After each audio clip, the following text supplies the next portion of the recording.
potentially turn into some thundery downpours. So do keep an eye on our Met Office website for any potential warning updates here.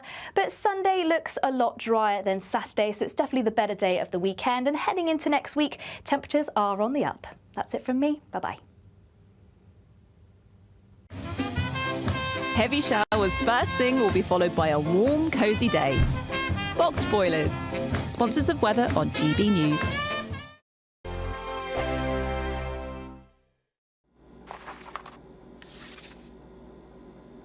Crash Law 24 sponsors GB News Traffic and Travel Report.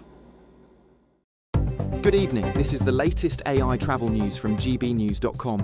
Drivers should exercise caution on the A9 Dornoch Bridge due to high winds. Resurfacing on the A494 between Moulds Wrexham Road and Ruthin Road causes closures. In Cheshire West and Chester, a collision on the M6 northbound between junctions 18 and 19 has closed one lane. In Bedfordshire, a crash on the A1 northbound between Biggleswade South and North has closed one lane. On the M3 eastbound at junction 11 in Hampshire, an incident has led to significant delays with two lanes closed. And on the trains, Avanti West Coast services face disruption between Manchester Piccadilly and Stockport. For more travel news, go to gbnews.com. Crash Law 24 sponsors GB News Traffic and Travel Report. It's the final week to see how you could be our biggest winner yet, touring in this stylish Elnag Baron 560 motorhome. This brand new 2025 model comes complete with kitchen and bathroom areas and enough space to comfortably sleep a family of four. We'll also give you a further £5,000 in tax-free cash to add a few of your favourite things. Don't miss out as lines close on the 6th of June. For another chance to win the lot, text WIN to 63225. One entry costs £2.50 plus one standard network rate message, or text BONUS to 63225. 5 entries cost £5 plus one standard network rate message. Go to gbnews.com/win. Entries start at £2.50. Call 0903 686 3232. Calls cost £2.50 plus your network access charge. Or post your name and number to GB13 PO Box 8690 Derby DE1 9TT. UK only. Entrance must be 18 or over. Lines close at 4 p.m. on the 6th of June. Please check the closing time if listening or watching on demand. Good luck. Westminster's full of talk, but out here, it's the real world. Am I allowed to talk now? No, that's it. This is where it matters, real people and real lives. That's what politics is all about. In fact, has Trump made a good start? No. Straight answers, no spin, and just a couple of pints. How many fingers have I got up? About 10. So join me for Lee Anderson's Real World every Friday at 7 p.m. only on GB News. The People's Channel, Britain's news channel.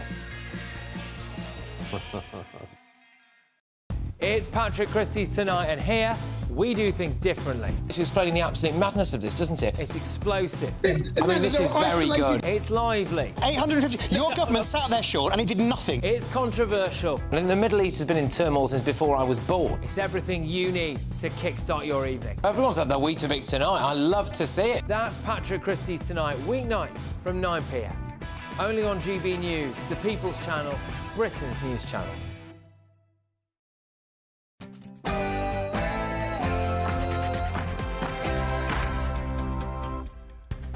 Well, welcome to GB News Tonight with me, Martin Daubney. Now, I know you're probably expecting to see Nigel Farage in the hot seats tonight, but do not worry. Nigel Farage is in the building, and I'll be exclusively sitting down and interviewing Nigel Farage for his first sit-down interview since that dramatic news that 90 minutes ago the chairman of Reform UK, Zia Youssef, resigned from Reform UK. It'll be Nigel Farage's first sit-down and a full, frank and no punches-pulled interview, and you'll not want to miss it. And meanwhile, Donald Trump has imposed a travel ban on 12 countries who he says pose a terror threat to him, and crime and abuse of US immigration laws is also listed. Here's the question: is it time for Britain to follow Trump's lead? And on GB News today, based on UK crime, benefits and visa abuse data, I'll exclusively reveal the list of 12 countries that Britain could ban if it went full Donald Trump. That's all coming on tonight's show.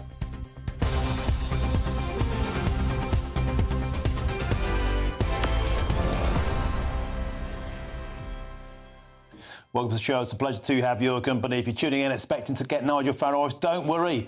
He's in the building. He'll be sat there with me soon. We're going to have a full and frank interview. Why did Zia Youssef quit?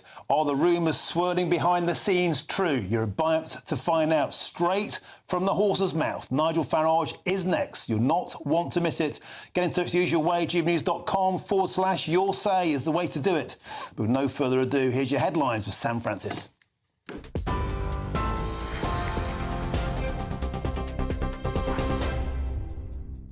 Martin, thank you, and a very good evening to you. Just coming up to 2 minutes past 7.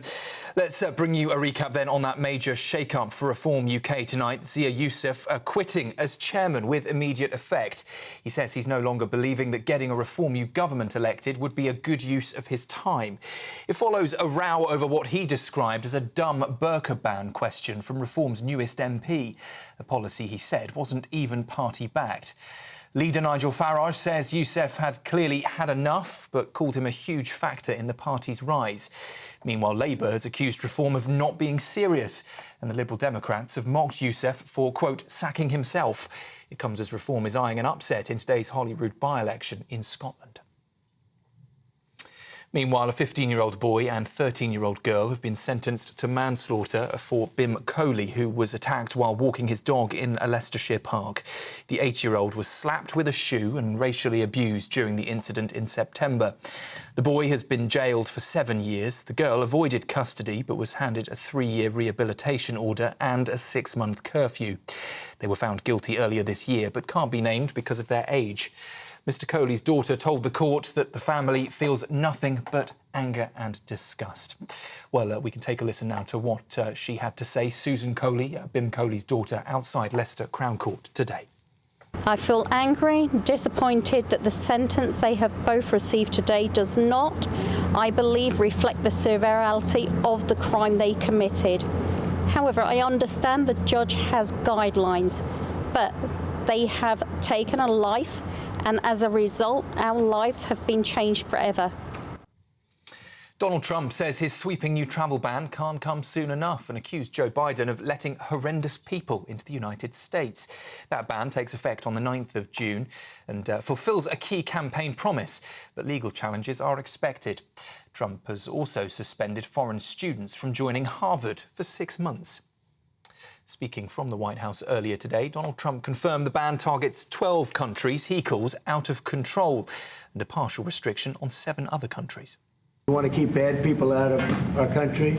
The Biden administration allowed some horrendous people, and we're getting them out one by one, and we're not stopping until we get them out. We have thousands of murderers. I even hate to say this in front of the Chancellor, and we're moving them out very strongly. But it can't come fast enough. We want to get them out. We want to get them out now. We don't want to have other bad people coming into our country. But using the word bad, I'm being nice. And investigators in Portugal have wound down their 3rd day of investigations into the disappearance of Madeleine McCann. Teams have been seen packing up equipment and loading vans near Scrubland, close to where the toddler vanished now 18 years ago. German and Portuguese officers have been scouring the area, including abandoned buildings near Praia de Luz. Well, our national reporter Charlie Peters has been in the Algarve forest today with the very latest. Well, it's now or never for German and Portuguese authorities as they continue their search for a body or any forensic evidence that could link Christian Bruckner, the prime suspect, to the disappearance and murder of Madeleine McCann.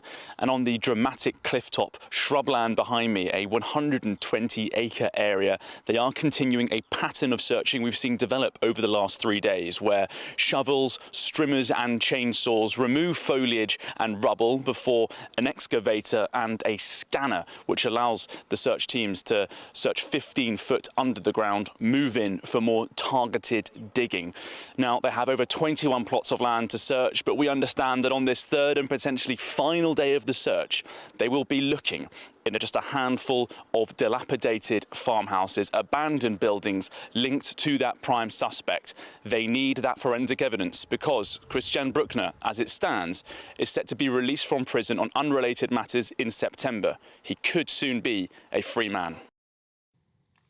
That's it from me from the newsroom for now. I'll be back with you at 8 o'clock. Now, though, it's over to Martin. For the very latest GB News direct to your smartphone, sign up to News Alerts by scanning the QR code or go to gbnews.com/alerts.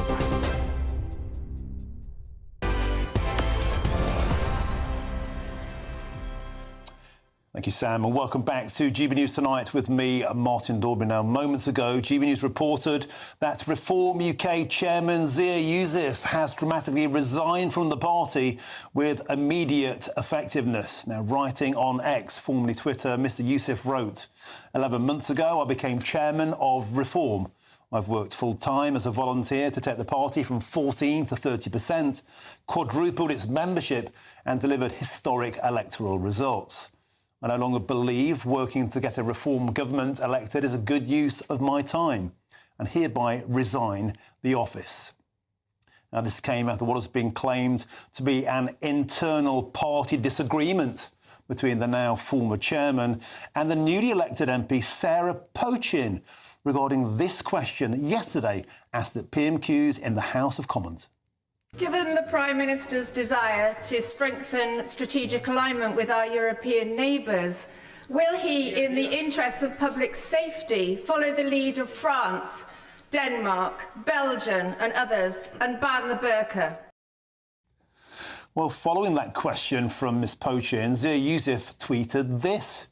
Nothing to do with me, had no idea about the question nor that it wasn't policy, busy with other stuff. But I do think it's dumb for a party to ask the Prime Minister if they would do something the party itself wouldn't do. Well, so much to dissect. The questions are going to pour out now because I'm joined in GB News in the studio by the leader of Reform UK himself, Mr Nigel Farage. Mr Farage, welcome to the studio. Let's start with the good points. You clearly had a very close relationship with Zia Youssef. You've been very complimentary about his technical abilities. Tell us about the strengths you believe he brought to Reform UK. I first met him about 12 years ago at a private event in London. You know, young, entrepreneur, ambitious, wanted to make his way in the world, but I was very struck by his values. That, you know, we came to this country, my parents came as immigrants, you've been good to us, we're part of this. Big supporter of Brexit. Big believer in Brexit, which is why we first met, basically, as I was campaigning to leave the EU. Came back on the radar last year. He'd been hugely successful in business. He sold his business. He had time. He gave us some money towards the general election campaign. Shortly afterwards, I said, do you want to become party chairman? I said, it's a tough, tough job. And he accepted. And so for 11 months, we've been pretty much inseparable. For 11 months, we've been working towards May the 1st. And I said last week, that we would not have achieved what we did on May the 1st last year without his hard work, without his skill. And he's brilliant when it comes to data. He's brilliant when it comes to the technical side of things. You know, he really is in a class of his own. Frankly, I'm sad that he's going. I'm sad for the party because he leaves a gap. I'm sad for him, actually, because I spoke to him yesterday morning and I felt, yeah, he's really he's kind of had enough of all of this. Then Sarah Pochin asked that question in the Commons. He then put a sort of slightly intemperate tweet out that, and I could tell reading that tweet, I just thought, he's not coming in tomorrow. You know? So he disagreed. He thought Sarah shouldn't have asked a question about the burqa. And there's a debate around that, you know, is it a main priority, etc. But look, I'm sad. And I think public life has lost somebody very talented and somebody who's come from within the ethnic minorities that is intensely patriotic about this country. That's a loss. Let's talk now about the resignation and the reasons perhaps behind it. Let's first focus on that Sarah Pochin question. She came into the studio here, gave the first interview about that, and there was a huge reaction about is it the party policy? No. And particularly Zia Youssef, of course, his cultural background. Was there anything in the fact that he felt that was a slight towards Muslims, a slight towards him, or is that just internet conspiracy theory? I suspect that he thought, I don't know, but I suspect that he thought it just wasn't one of our priorities. We've got other things to talk about, the cost of living crisis, the net zero madness, the channel, open borders, the population explosion, the NHS not working. And there is a debate about whether it's worthwhile spending much time talking about this or not. I mean, to me, actually, it's broader than the burqa. It's the Antifa lot that was screaming at me on Monday wearing face masks. So it's right to have a debate about this. Zia didn't like it, obviously, but no, I think before she said that, he'd pretty much... Listen, he's had enough. And can I just tell you that it's 100 hours a week, it's 7 days a week. It is totally unrelenting. On X in particular, it's full of vile trolls, particularly the alt-right types, who have been just outright horrific towards Zia right from the very start. And I think he's just said to himself, do you know what? There are other things I can do with my life. He's just had enough. But I've noticed over my career in politics, a lot of people who've been very successful in business, particularly entrepreneurs, they come into politics and they find it very, very frustrating. Very few stay. Mr Farage, can I put to you, there have been a lot of talk about internal factions, of course. Rupert Lowe left the party under a bit of a cloud. Was there a conflict of personality between Zia Youssef and Rupert Lowe? And also, what about rumours that swirl that people can find him difficult to deal with? Perhaps the fact he's so good at data. Now, what about the humanity side? First of all, the rift with Rupert Lowe, was that anything to do with it? No. We all had a rift with Rupert Lowe. Rupert's behaviour was unacceptable at so many levels. So this wasn't just Zia. All of us found him impossible to work with. So, that was that. Zia, when people have exceptional strengths in some areas of their life, there are other areas where perhaps they're not quite so strong. I think in terms of dealing with staff, etc., there was a bit of a Goldman Sachs type mentality. I mean, and politics is different. The word is he was quite dictatorial from the centre, didn't like feedback, thin-skinned, is that fair to say? No, tough. Very, very tough. And I think when you come from the background he comes from, say Goldman Sachs, where he worked, it is a really tough, brutal environment. Politics isn't like that. Politics isn't just about creating a financial bottom line. It's about doing things that are thoughtful, creative and different. So, look, were his interpersonal skills at the top of his list of attributes? No. But I always found him, with me, very polite, very objective in conversations that I had. Look, he and I have worked together for 11 months, 7 days a blooming week. We've barely had a disagreement during that time. I've got huge admiration for him, and I think he for me. Not everyone got on with him. But you know what? It's called politics. Not everyone does get on. Can I ask you, it's fair to say the online reaction from Reform UK supporters and voters has to be said, quite a lot of happiness in the air that Mr Youssef has gone. Why do you think that is? What was it about the voter base of Reform UK that may have...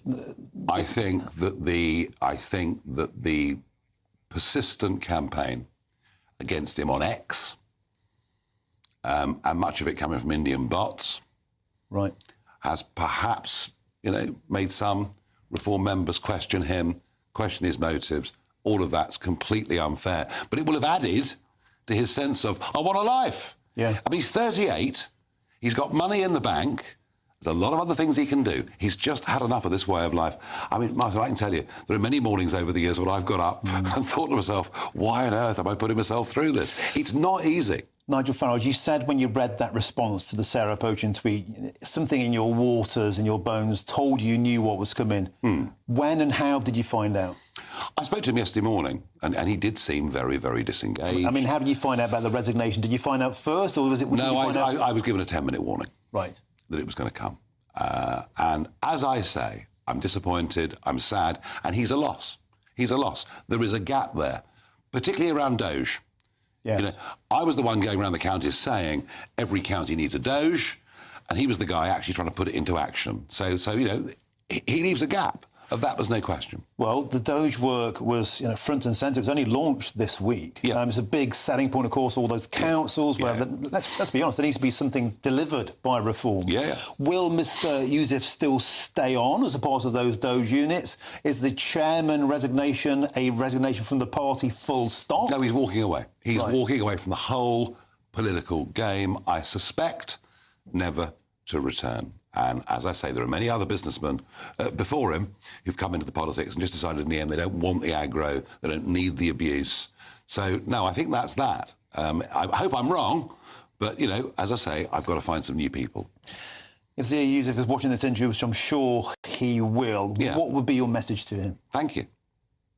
Thank you for coming in, for being so loyal to me, and for enabling me to travel around the country campaigning whilst you were there in London, getting the nuts and bolts in place, and allowing us to achieve, on May the 1st, the most astonishing victory. Your political opponents, of course, will be licking their lips. A lot of them were saying Reform is a small party, and they're almost expecting the wheels to fall off. Is that what's happening?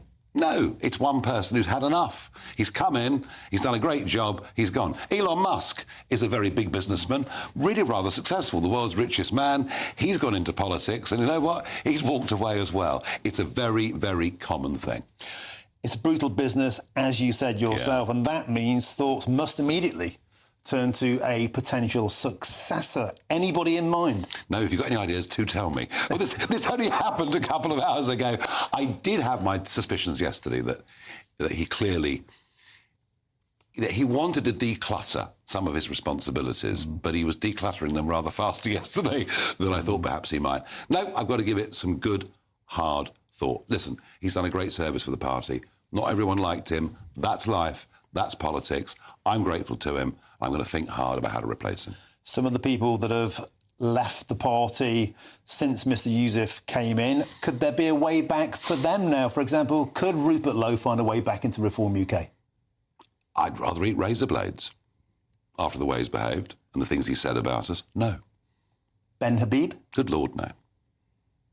No, you can't work with people who, when they have the slightest disagreement with you on anything, go public the whole time.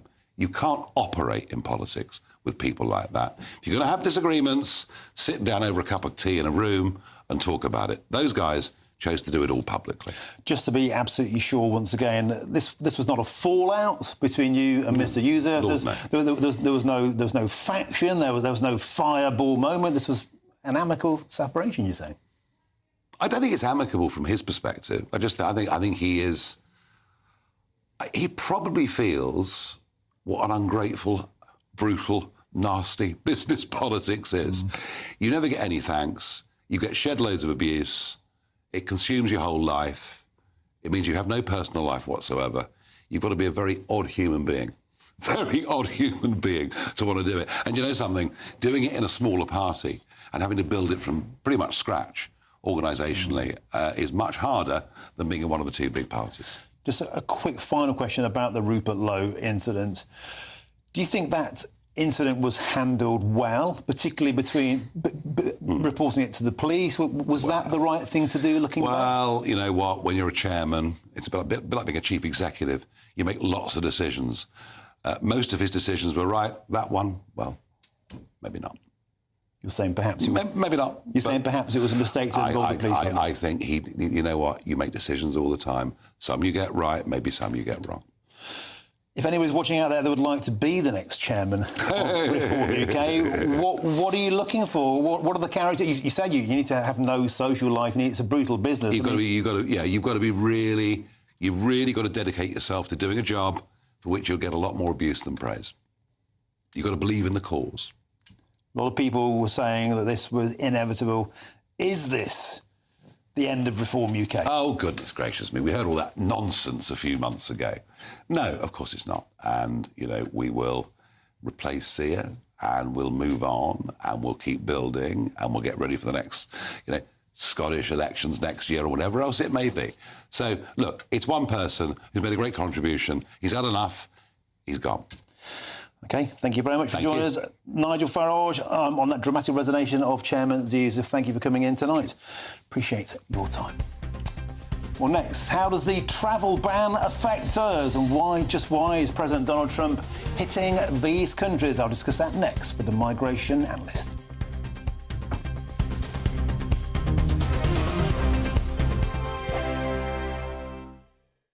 Hi, I'm Michelle Dewberry, and my show is your opportunity to cut through all the noise and dive in headfirst to some robust debates. Ideas clash. Situation, isn't it? No, Because the failure is... You're the failure is... deliberately avoiding my point. Nothing's held back. And if you think this is the end of it, wait for more. And we do not shy away from the difficult stuff. Sometimes I want to shake people and say, if only you understood. So join me on Jubes & Co. weeknights at 6 p.m, only on GB News, Britain's news channel. GB News Breakfast, every day from 6 a.m. Well, there's a reason it's called school term, and that is all those little kids should be at school, not elsewhere. Now, I know a lot of people find that difficult to comprehend because they're thinking, well, that doesn't suit me and it's cheaper to go then and whatever it is. But in my whole life, my parents would never have said, take 2 weeks off school or take a week off school. No. So I find this very, very hard to... It just shouldn't be part of the equation. You're at school. You're not on holiday. Well, lots of parents would say, wouldn't they? They can't afford to take their children in half-term because the flights have tripled. Totally agree, but we couldn't afford it. So what did we do? We went to the local beaches in Ireland. That's what we went. So that's how you had your holiday. So you just forego a foreign holiday. Hold on, so the prices are going up. They make them more expensive during the summer holidays. And so they take them out of school. So you get parents that will take them out of school during school term because the prices are so expensive during summer holidays, which makes it unfair. We're not stupid. We understand that, but the law says you have to be at school. Right, I agree with that. But don't you think it's disgusting that the price is so much more expensive, and that's the reason people are considering it? It's not really relevant, is what I'm saying, because the rules say you're not available for these holidays, so you're at school. Right. But the companies shouldn't be doing that, should they? Look... I don't think they should. I don't think they should be allowed. I agree. I think the only rule that comes first is that is school term. School term means that's what the law requires you to do. Be at school, not be on a beach in Ibiza. But the temptation is there if it's so much cheaper and you couldn't afford to go during the summer holidays. I've never done that. GB News, the People's Channel. Good Afternoon Britain isn't just about us. The wonderful thing about this programme is it's about everyone watching. It's an interactive programme. Well, there absolutely is something to see here, and we're going to be talking about it more. Whether it's breaking royal news, please bring us up to date, or indeed a particularly punchy speech in the House of Commons. Very, very curious. We bring it to you live, and then we bring you live reaction as well. That's Good Afternoon Britain, weekdays from midday. Only on GB News, the People's Channel, Britain's news channel.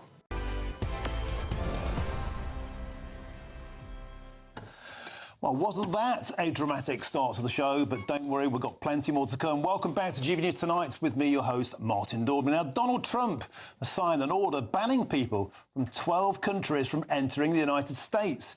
Now, those on the list are Afghanistan, Myanmar, Chad, Congo, Guinea, Eritrea, Haiti, Libya, Sudan and Somalia. And the US president said there are extreme dangers of foreign nationals who are not properly vetted. And here's the question I'm asking my panel tonight. Should we, in the United Kingdom, potentially follow suit and have our own list of countries we should be taking a long, hard look at? I'm joined in the studio by Dr. Mike Jones, the migration expert, Sam Lister, the associate editor at the Daily Express, and Lord Maurice Glassman, of course, Labour peer, great friend of the show. All of you, welcome one, welcome all. Let's start with some data that I've done. We had a look earlier on at the propensity to commit crime in Britain for foreign nationals. We looked at sex offences. We looked at violent crimes, the propensity to claim benefits, most likely nations to come into our country illegally. I think we've got a graphic we can put on screen, and it shows us that potentially we could learn something from Donald Trump. We could actually look at those nations and say, well, if you're from Albania, if you're from Iran, Afghanistan, Iraq, Eritrea, Sudan, the Congo, Syria, Somalia, Moldova, Namibia and Vietnam, those are the 12 nations, as you can see on your screen, most likely to cause Britain problems. Is it worth using that list as the basis of a sensible immigration policy? Rather than going full nuclear like Donald Trump and banning them, How about saying we should be vetting people from those countries with a lot more stringency? Yeah, precisely. I have no disagreements in principle with that. I think in an ideal world, you know, you would simply have better vetting, you know, selective numbers of legal migrants from legal countries, you know, scrap the Human Rights Act, detain and deport people who are here illegally, have proper exit-entry controls. But we don't have that system. We don't live in that ideal world. There are many people, migrants from certain countries, who overstay their visas. There are some with a higher propensity towards crime, welfare dependency. So I think having this data, having these lists is extremely useful. And yeah, I think it should be the basis of public policy in the future. And it's worth pointing out that facts aren't racist. Facts are just facts. And if we have facts, such as those from Afghanistan are 22 times more likely to be sex offenders versus the British population, Albanians are 29.5 times more likely to be violent offenders. For drug offenders, Albanians are 512% more likely to be in prison for drug offences. Surely any government with half a brain could look at that and say, well, hang on, if you're coming in from Albania, we might want to check your criminal background with a bit more stringency. We might say if you're coming from the Congo, you're most likely to claim benefits. Oh, I'll tell you what, you can still come in, but how about we make sure you can take care of yourself with enough money in your bank? How about we say you're not allowed to claim benefits for 2 years? What's wrong with those for ideas for policies?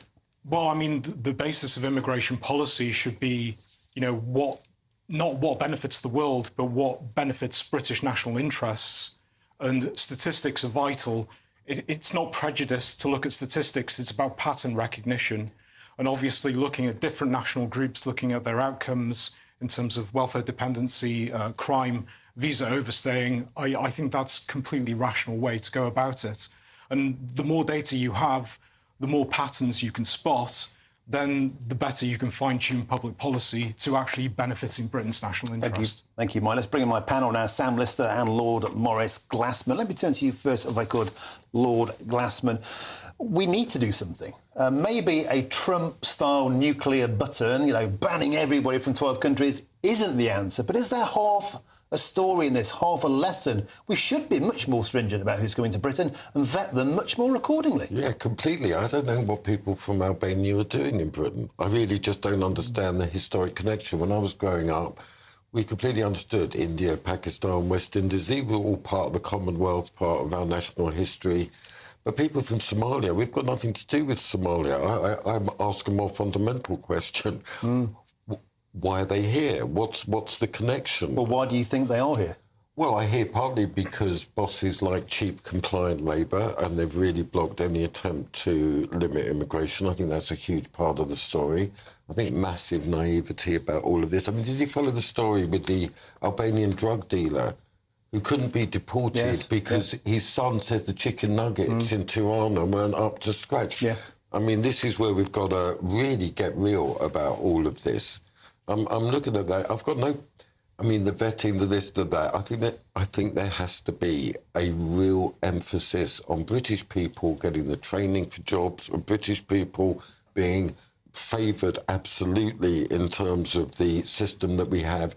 And we don't need any of this immigration. I mean, the first responsibility of a government is the peace of the realm. If there's disturbances to the peace of the realm, it's completely legitimate to look at who's causing it and to act accordingly to uphold civic peace. Sam Lister, the problem with that, of course, is you suspect it'll be a cold day in hell before the human rights lawyers allow essentially red lighting, red laning. You're in the slow lane. We're going to cross-examine everything about your life. It's going to be much harder to get in Britain if you're on that countries list. And does that not point again to the fact that we seem to have a system that's not designed, as you nobly said, to take care of the realm and Brits, but to take care of those coming to the country and abusing our hospitality? Yeah, I mean, look, the whole point of Brexit was that we were going to take back control, and we clearly have not. And that's why people are so frustrated at the moment, because they see stats like this and they just think, well, what was the point of it all? You know, 8 years on, and nothing's really changed. 9 years on, nothing's changed. It's got worse, right? It's got worse. It's got worse. And actually, the whole point was we could then decide who came into our country and monitor who left. We still don't know, as you pointed out earlier, we don't know who even leaves our country. We have no exit checks. We don't keep a track on people when they are here. And obviously, you can't just go around banning people from particular countries, but you can, as you say, carefully monitor activity and, if they commit crimes, to send them back to their own country. And that is the problem we're not actually doing. Lord Glassman, what about other ways? For example, if we're trying to deport all these Albanian drug dealers, why on earth have we got almost 2,000 of these people, 2,000 criminals in British jails from Albania? We've got a returns agreement with them. Why can't we start saying either take these people back or no more come in? How about getting hardline on this? Why not? I mean, this is really vital. I mean, what you're saying is correct. There's a complete rupture of trust between the people and the government. As I say, I supported Brexit. Sovereignty is vital. So Trump is completely within his rights to do this. We've got different traditions. So, for example, there are some people in Iran who are being genuinely oppressed by that disgusting Iranian Well, they hate government. the regime and they can't go back to Iran. Yeah, and I say that we've got to really be sympathetic to those people from Iran who are... But the commitment has got to be to civic peace, to obey the law. This is nothing... This is good stuff that we're talking about. We want a thriving, prosperous country. We want to maintain... We treat women with respect, which is absolutely a big vital. issue. So this whole issue with sexual abuse, we've really got to face it. Yeah. And face the fact that over 300 years, you know, when I grew up, people would say there'd be a rape case, and you'd hear people say in the pub, oh, she was asking for it and all that. You don't hear it anymore in the pubs. We've gone in a certain direction where sexual abuse against women is disgusting and wrong. We should be proud of it. I need to ask you a very quick question. If the Labour Party don't get a grip on this, they're going to be sunk. Do you think they've got the appetite for it? Well, they've got to. It's a matter of survival. There we go. It's short and to the point. Thank you, Dr. Mike Jones, Sam Lister and Lord Maurice Glassman. A superb start to the show there. Thank you. Now, coming up next, a 3-year-old boy starved to death by his vegan parents. May have died in part because officials feared being called racist. It's a shocking story. Don't go anywhere. Hello there, good evening. Welcome to your GB News weather update from the Met Office. As we head into tomorrow, quite a wet start for some, any rain clearing to leave sunshine and showers, and feeling warmer than it did today in any sunnier spells. Back to this evening though, we do have this frontal system eventually clearing its way to the southeast, allowing some drier spells before our next system moves in from the west. So some outbreaks of rain across the southeast for a time before this system clears away, and then another band of rain moving into parts of northwest England and Wales by the time we reach the morning. Some quite heavy outbreaks at times too. A few more clearer skies across Scotland, Northern Ireland, parts of the southeast, turning a little cooler here, but for many plenty of cloud, which will keep those temperatures up for the morning. Now, it's going to be a fairly similar start to what we had this morning. Some downpours at times as this system shifts its way eastwards, turning a little bit brighter across parts of the southwest, parts of Wales. A risk of showers, though, and fairly similar across Northern Ireland. A bit of a brighter start, but still plenty of outbreaks of rain across northern parts of England. And for Scotland, a mix of clouds, some showers, but also some brighter spells and still fairly breezy at times too. Now, this area of rain should clear quite quickly, moving its way into the North Sea, and behind it, once again, a day of sunshine and showers, but potentially quite a dry and bright day across some central and southern parts, mostly skipping those showers, and it should feel a little warmer than it was today in any sunnier spells, but still, once again, particularly across the north, a little fresher and still plenty of showers moving through from the west. Heading into the weekend, an unsettled start, some quite heavy and blustery outbreaks of rain at times, and this could potentially turn into some thundery downpours, so do keep an eye on our Met Office website for any potential warning updates here. But Sunday looks a lot drier than Saturday, so it's definitely the better day of the weekend, and heading into next week, temperatures are on the up. That's it from me. Bye-bye. Mornings don't have to be tiresome, especially if you have the right company. Wake up to news as it happens, opinion and debate, and of course, a little bit of entertainment too. Because when the kettle's on, we're on. That's Breakfast on GB News, a show worth waking up for. Every morning from 6 a.m. Only on the People's Channel, Britain's news channel. We'll spread the news, you spread the word. From the school run to the home run, watch a new show for all of Britain. So he can say whatever he wants. A straight-talking show where all voices are heard. And, you know, when are we going to stop talking about smashing the gangs and actually do it? With the stories that matter from every part of our country. There's a bit of a crash landing there for your Chancellor. Bold, fearless and standing up for you. That's me, Martin Daubney, 3 p.m. till 6 p.m, weekdays, here only on GB News. The People's Channel, Britain's news channel.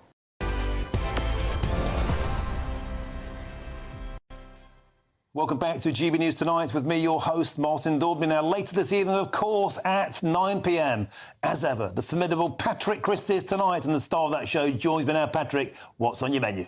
Yeah, thank you very much, Martin. Cracking start to your show, by the way. Look, bang on 9 p.m, our political editor, Christopher Hope, he has spoken to every single person involved in this Reform UK story.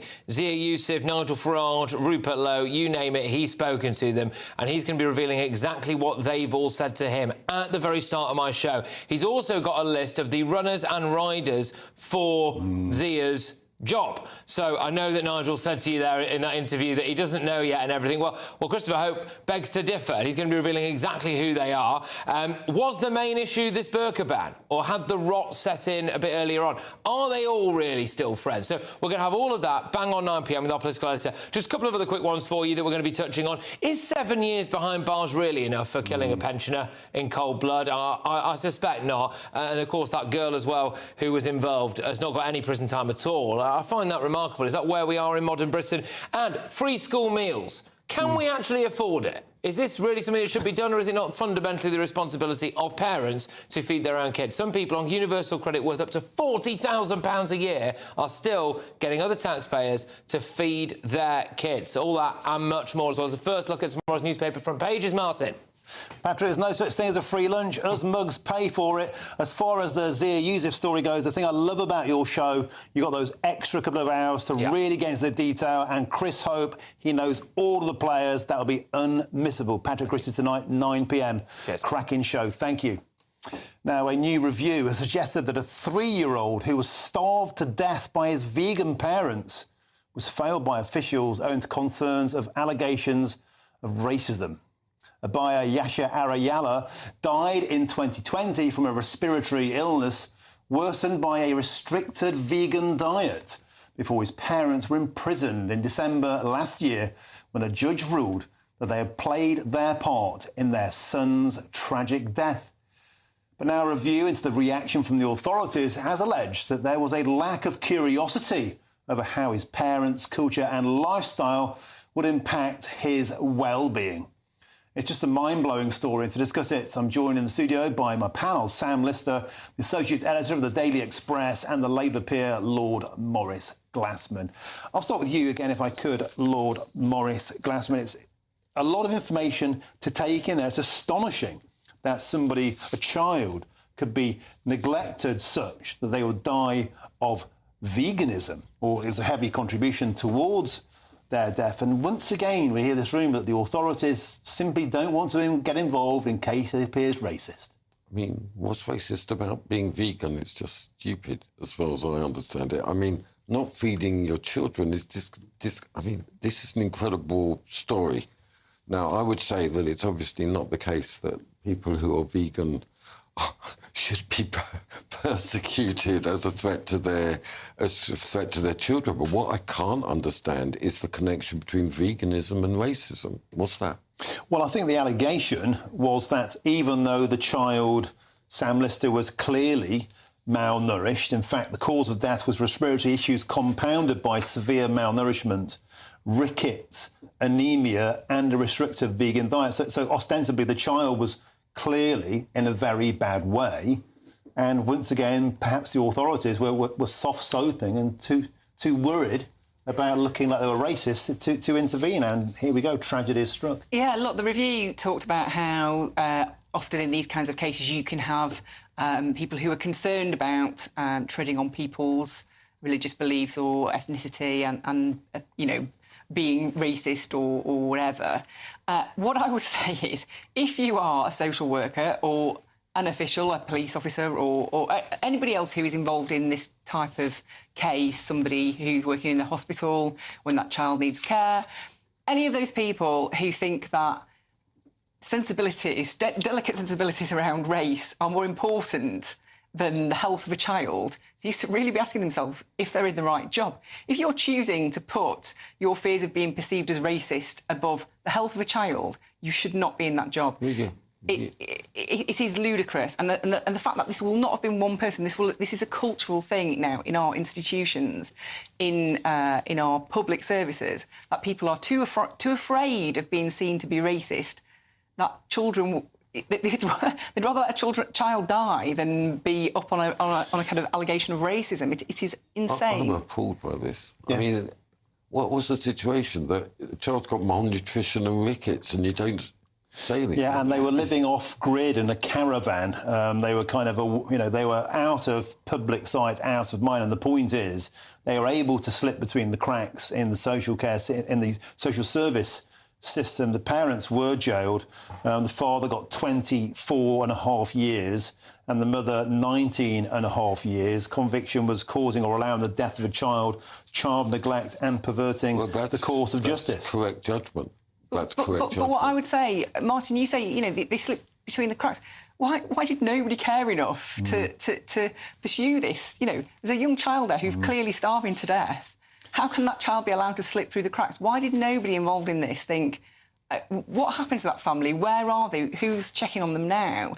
They've moved out of the area, but is somebody else looking after it? And this is part of the problem with everything that is wrong with the country today, is that nobody takes responsibility for everything. Everyone's frightened of being called racist or some kind of ist. And that's the precise point. So a damning quotation from the report, Lord Glassman, was professionals must be confident to ask questions about different cultures and belief systems without fear.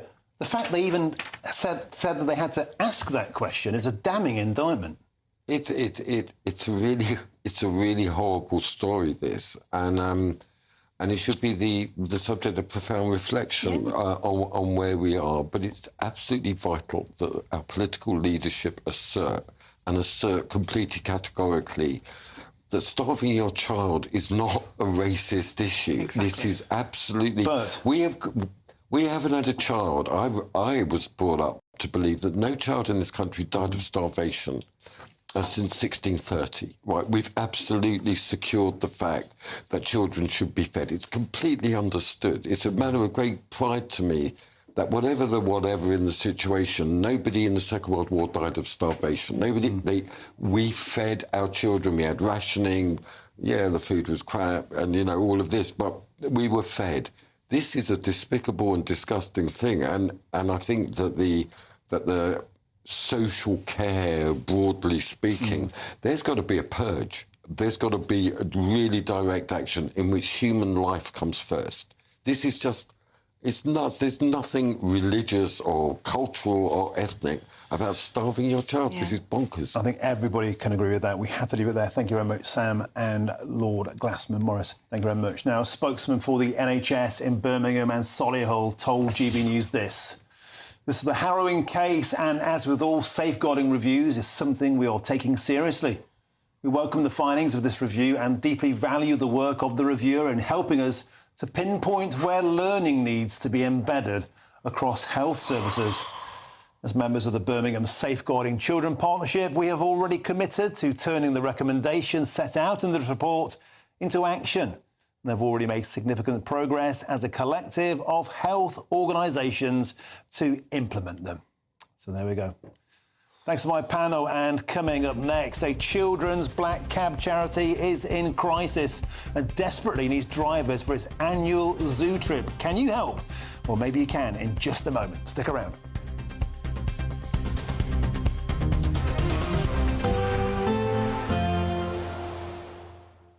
Dinner under the stars tonight? That reminds me of our travel insurance. You mean All Clear Skies? All Clear Travel Insurance sponsors GB News Travel Destinations Forecast.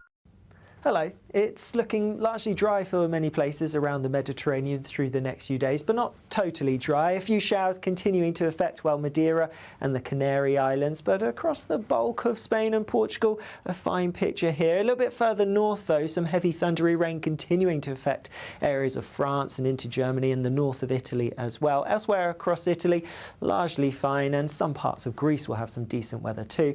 More fine sunny weather to come in the Outlook. All Clear Travel Insurance sponsors GB News Travel Destinations Forecast.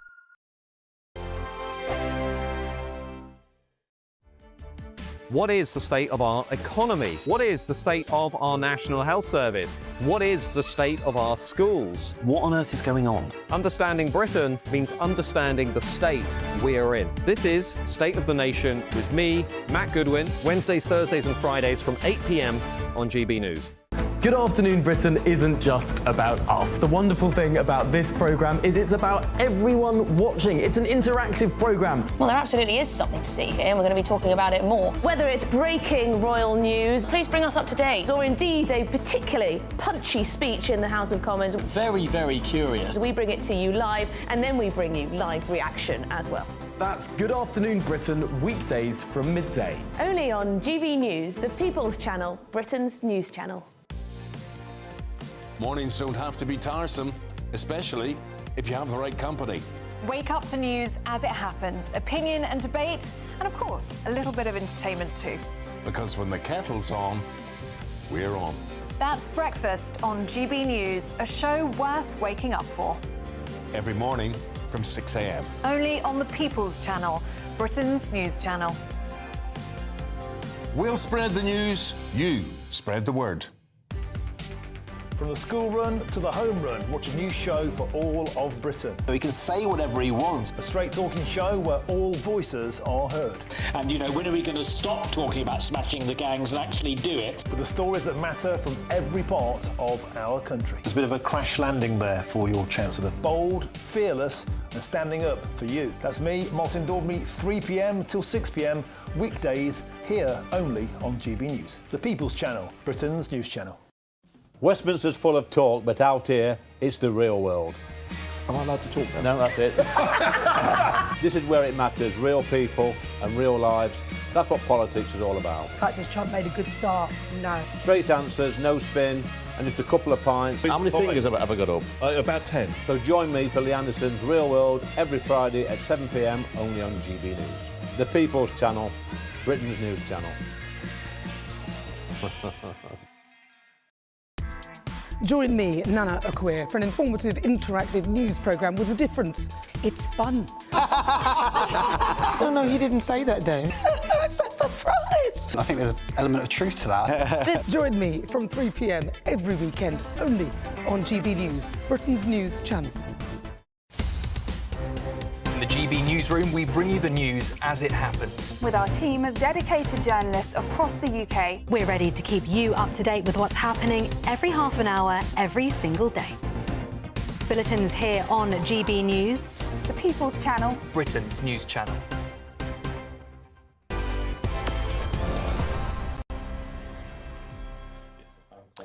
Welcome back to GB News Tonight with me, your host, Martin Daubney. Now, a 97-year-old London taxi charity is appealing for drivers to help with its annual children's trip to the zoo, which is under threat because of the dwindling number of cabbie drivers. Now, every year, the London Taxi Drivers Charity will see over 100 children with special needs transported from the Isle of Dogs to Hertfordshire Zoo in a convoy of magnificent black cabs. But this year, due to a shortage of cabbies owing to something of a crisis for the black cab industry, is now appealing for some help. And I'm joined by two delightful gentlemen, Tony Moore, the honorary chairman of the London Taxi Drivers Charity for Children, and Ian Van Dorn, the Children's Liaison Officer at the London Taxi Drivers Charity for Children. Gentlemen, welcome to the show. Before we get to the plea for how we can help you, Tony, tell us about your magnificent charity. Well, the charity's been going since 1928. And it started off doing trips to the seaside, and it continues to do that through to this period. We also do kids' Christmas parties. You know, we have 650 kids averaging every year turning up to the Grosvenor Hotel, and they enjoyed a party of singers, dancers, entertainers. We also, as a charity, this year alone, we've set up 2 sensory rooms for 2 different schools so that kids, you know, with special needs can interact. But the thing with the charity is everybody that is on the charity gives up their time for free. No one takes any money for anything. It's all done by taxi drivers just so kids can actually do things they don't normally get a chance to do. And Ian Van Dorn, obviously, this has a huge impact on vulnerable kids. They must absolutely put fresh life back into their existences. You know, it's just a wonderful thing. But tell us, how can people get involved? How can they help? Well, basically, what we need is for taxi drivers to sign up to be drivers for us. We generally used to have over 100 taxis going down to Southend before the pandemic. Last year, when we went to the zoo, we had 35. Wow. The more drivers we have, the more children I can get. Of course. I've got hundreds and hundreds of children from local schools, local sensory units, SEN children, who would love a day out. And so the more drivers we have, the more children we can take. It really is as simple as that. Now, I know we've got a lot of cabbies watch this channel, and we're huge supporters of the London black cab industry, you know, magnificent cornerstone of London. Doesn't get enough help from the Mayor of London. Let's not do any politics. But seriously, if individuals want to get in touch, you got a website, how do they do it? Well, if they get in touch with the website, which is the www.ltcfc, and it's .org.uk. If they go onto there, they'll be able to register, they'll be able to see what we do and see how we do things and get more involved. So I think we've got that on the screen now. Just to repeat that, is www.lt, give it there, mate. It is LTCFC, so London Taxi Club FC, almost like football club, .org.uk. You're appealing to cab drivers to come along and make a children's year to help them get to the zoo. Gentlemen, I wish you the very, very best of luck with that. I want to shake your hand. Love your work. Thank you. Top lads. Thank you very, very much indeed. Thank you for your time. Excellent. Now, it's been a bit of a day today, hasn't it? But don't forget, you can stay with us all day, not just on TV, but also on the radio and on your smart speaker. To listen to us on your smart speaker, just say, play GB News on TuneIn. And apologies if that made your speaker turn on. Now then, what a show we got next. Matt Goodwin, State of the Nation. Bit of a quiet news day, Matt. Well, we've got President Trump's bombshell new immigration policy, and we are going straight to the White House tonight to talk to one of Trump's top security advisors, Seb Gorka. We're going to be hearing his views about immigration and the new Trump policy and whether it should be applied here in the UK. We're also going to be looking at Kemi Badenoch's statement that she's exploring leaving the European Convention on Human Rights. Is this for real? And we'll be having the big debate of the moment, everyone in Westminster, and the country is talking about it. Is it time to ban the burqa? And on that point, was that question from Sarah Pochin some kind of tipping point in the huge political story of the day? The resignation of Zia Youssef from Reform UK. Will he be mentioning that at all tonight? Well, it looks like it certainly played a role, didn't it? What struck me about your interview with Nigel Farage is how genuinely upset he seemed by this announcement. Yeah, he was. He was. I had him on the show earlier on, and he was obviously gutted. A lot of questions to be asked and a lot of answers to come out. What does it mean now for Reform UK? Matt Goodwin is up next. Thank you very much, this magnificent taxi charity. I'll be back tomorrow, 3 p.m, but stick around. Up next, State of the Nation with Matt Goodwin. But next, here's your weather.